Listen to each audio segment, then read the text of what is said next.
ভাইজান। হ্যালো ভাই। হ্যাঁ ভাই, 1 মিনিট। এইখানে রশিদ আলীর বাড়ি কোনটা বলতে পারেন? আপনি কোন রশিদ আলীর খোঁজ লাগছেন? রশিদ আলী দেখতে লম্বা, হ্যাঁ, কালো। বয়স কেমন হতে পারে? বয়স আনুমানিক 50 থেকে 52 হবে। ও, আপনি ওই রশিদ আলীর বাড়িতে যাবেন? হ্যাঁ হ্যাঁ। আচ্ছা, আপনি এক কাজ করেন, এই প্রথমে সোজা যাবেন, হ্যাঁ, তারপরে একটু বাইরে যাবেন, তারপর ডানে যাবেন, গেলে দেখবেন একটা টিনের ঘর। ও ওইটাই রশিদ আলীর বাড়ি? না, ওইটা রশিদ আলীর বাড়ি না। আপনার টিনের ঘরের পাশ দিয়ে সোজা হাইটা দেবেন, হাঁটতে হাঁটতে সামনে দেখবেন একটা বড় গর্ত আছে। গর্ত কি জন্য ভাই? গর্ত কি জন্য সেটা আমি কেমনি বলুম, যারা করছে তারা জানে। আচ্ছা ভাই, আমার গর্তের দরকার নাই, আপনি শুধু বলেন রশিদ আলীর বাড়ি কোনটা। ভাই বলতেছি তো। আচ্ছা আচ্ছা বলেন। আপনার গর্ত থেকে একটু হাইটে গেলেই দেখবেন দুইটা পাথর আছে, ওই পাথর দুইটা পেয়ে দিকে দিক করে একটু সামনে গেলেই দেখবেন একটা বড় তাল গাছ। ওই তাল গাছের তাল যেমন মিষ্টি তেমন সুস্বাদু। একবার হয়েছিল কি জানেন, আমি ওই গাছের নিচে 2টা তাল টুকা পেয়েছিলাম। ভাই বিশ্বাস করবেন না, তালগুলি এত মজা ছিল। আর আপনার ভাবির হাতের পিঠা তো আপনি কখনো খান নাই, বুঝবেন কি। ওই পিঠা, ওই তাল দিয়ে আপনার ভাবি তালের পিঠা বানাই দিছিল। আমি তো খাইয়ে হাত পর্যন্ত চাইটা খাইছি। আপনার হাতে ধরি আমি, আপনার পিঠা মিষ্টি না কি এইসব আমার কোনো দরকার নাই, তাল গাছের দরকার নাই। আপনি শুধু আমার রশিদ আলীর বাড়ির ঠিকানাটা বলেন। আরে ভাই, রশিদ আলীর বাড়ি তো বলতেছে আপনার কোনটা, আপনি তো রেগে দিতেছেন। আচ্ছা বলেন বলেন, তাড়াতাড়ি বলেন। এরপর আপনি ওই তাল গাছের পাশ দিয়ে গেলেই একটু সামনে দেবেন, হ্যাঁ, সামনে গেলে দেখবেন একটা 2তলা বিল্ডিং। ও ওইটাই তাইলে রশিদ আলীর বাড়ি? আরে না, ওই বাড়ির পাশে একটা বড় পুকুর আছে। ওই পুকুরে দেশি প্রজাতি, ঠিক আছে, দেশি বিদেশি সব প্রজাতির মাছ চাষ হয়। কিন্তু একটা বিষয় কি জানেন, ওই পুকুরে মানুষের গোসল করা সম্পূর্ণ নিষেধ। কেউ গোসল করতে পারবো না, কারণ সাবান দিয়ে গোসল করলে নাকি মাছের ক্ষতি হয়। আরে ভাই, আপনার দুইটা পায়ে পড়ি, আপনার হাতে ধরি, আপনি দয়া কইরা এই কোন মাছের কি দরকার না দরকার এগুলো আমার দরকার না। আপনি শুধু রশিদ আলীর বাড়িটা দেখাই দেন। আপনি কি সত্যি কথা বলেন তো, আপনি কি সত্যি জানেন রশিদ আলীর বাড়ি কোনটা? ভাই সত্যি কথা বলতে কি, আমি এবারে এই গ্রামে কেউ চিনি না। আমি আসছিলাম এই গ্রামে বেড়ানোর জন্য। আমি আপনার সাথে একটু টাইম পাস করলাম গল্প করে, আপনি একটু কষ্ট করে অন্য কেউ জিজ্ঞেস করে ঠিকানাটা জানে নেন। আমি অনেকক্ষণ ধরে কেউ কথা বলার মতো পাইতেছিলাম না, তো আপনার পায়ে একটু টাইম পাস করলাম। আসি ভাই, আসসালামু আলাইকুম। আমি আসলে কেউ পাইছি না, আপনি অন্য কেউ জিজ্ঞেস করে ঠিকানাটা জানে নেন। আসসালামু আলাইকুম।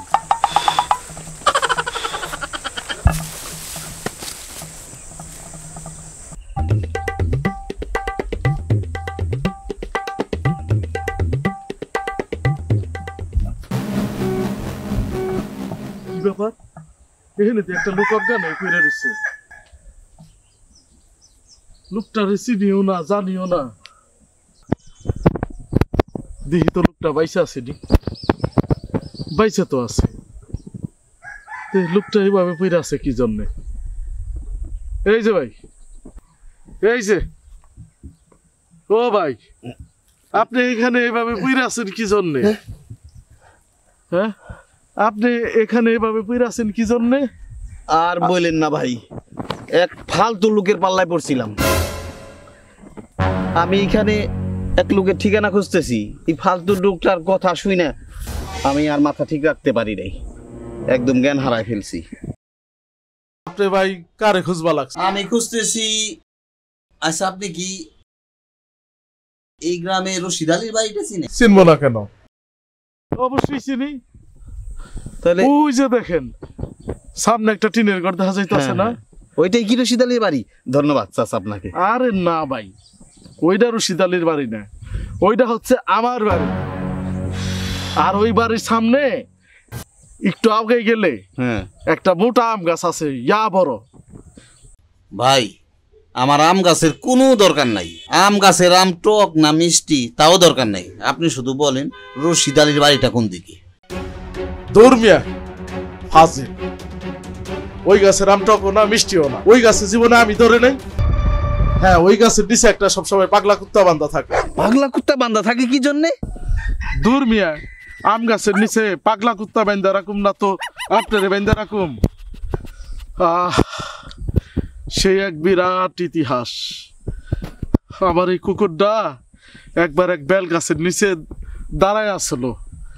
সেই সময় ওই গাছ থেকে অনেক বড় একটা বেল আমার টমির মাথার উপরে পড়ছে। তারপর টমি অজ্ঞান হয়ে গেল। হেই টমি ঠিক হইল, ডাক্তার দেখাইয়ে টমের মাথাটা ঠিক হইল না, টমিটা পাগলা কুকুর হয়ে গেল, পাগল হয়ে গেল। টমি রে, যে টমিটিকে 1.5 কেজি মাংস খেয়ে ফেলাইতো, এই টমি অনেকটা আড্ডিও মুখে দেয় না, কিছু খাই না। বুঝলেন ভাই, আমার তারপর থেকে আমার আর কিচ্ছু ভাল লাগে না। এই যে টমি মাথা খারাপ হয়েছে, আমার টমি আর ঠিক হলো না রে ভাই। আচ্ছা কইতে পারেন, আমার টমিটার মুখের মানে কোনো লুচি নাই। এত ডাক্তার দেখাইলাম, এত ওষুধ পানি খাওয়াইলাম, কোনো কিচ্ছুতে কাজে লাগলো না। আরে ভাই, আপনি বেশি কথা বলেন। ভাই আপনার পায়ে ধরি, আপনি ঠিকানাটা জানলে দেন। জানবো না কি জন্যে, অবশ্যই জানি। তারপর থেকে আমার টমিটা আর কিচ্ছু খায় না রে ভাই। আমার টমিটা একবারে খাওয়া দাওয়া চাইরি দিছে। আচ্ছা ভাই, কোন তো দেখি কি করলে পরে আমার এই টমির লুচিটা মুখের পারবো? আমার টমিটা খাই না রে ভাই। কত চেষ্টা করি, কত ওষুধ পানি খাওয়াইতেছি, আমার টমির মুখের কোনো লুচি নাই। আমার টমিটা কিচ্ছু খাই না রে ভাই।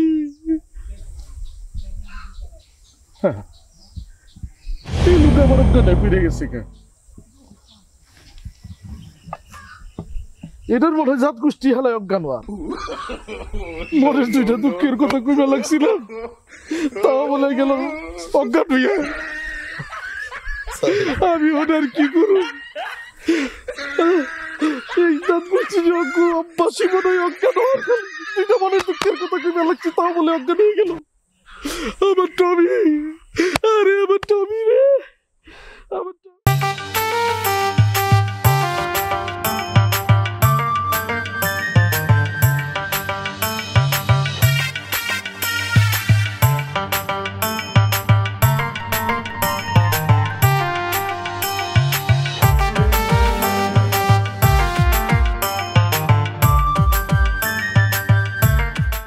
কি ব্যাপার? এখানে একটা লোক পড়ে রয়েছে, দেখি তো লোকটা বাঁচা আছে না মারা গেছে?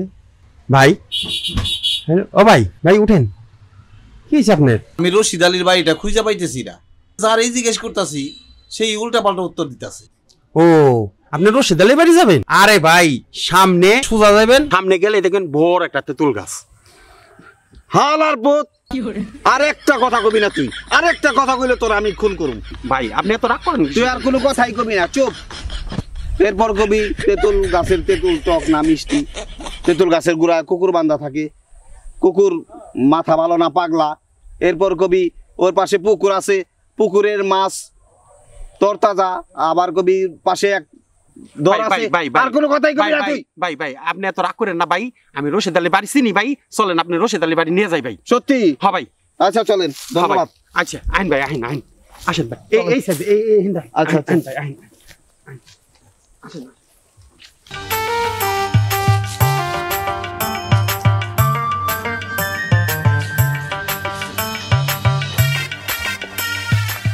আরে ভাই, হাঁটতে হাঁটতে তো 1.5 কিলোমিটার হয়ে গেল।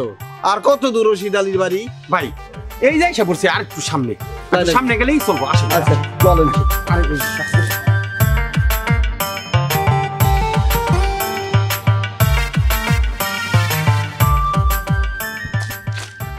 এই যাই সে পড়ছে। ও, এইটাই তাহলে রশিদ আলীর বাড়ি। ধন্যবাদ ভাই আপনারে। ভাই আমি কি আপনার বলছি এটা রশিদ আলীর বাড়ি? তাহলে এটা হলো আমার নিজের বাড়ি। আপনি আমার বকা দিয়েছিলেন ওখানে, মনে আছে? এর জন্য 1.5 কিলোমিটার হাঁটাই এ পর্যন্ত আনলাম, আমার নিজের বাড়িতে আনলাম, এটা একটা প্রতিশোধ নিলাম, বুঝছেন? এখন আপনি একটা কাজ করেন, রশিদ আলীর বাড়ি আপনি নিজেই খুঁজে নেন। তাহলে আসেন, আল্লাহ হাফেজ। ভাইজান, হ্যাঁ বলেন। জাম ওই যখন একটা কথা বলতে চাইছিলাম। হ্যাঁ বলেন, কি বলবেন? তুই শালার পুত, তোর বাপ শালার পুত, তোর 14 গোষ্ঠী শালার পুত, রশিদ আলী বাড়ি পাই আর না পাই, তোর যে বকা দিয়ে গেলাম না, এটাই আমার বড় শান্তি। কি হালার বউ, তুই আমার বকা দিবি? একটু বড় সাপ তো খাওয়া খাওয়া খাওয়া খাওয়া খাওয়া। And I'll go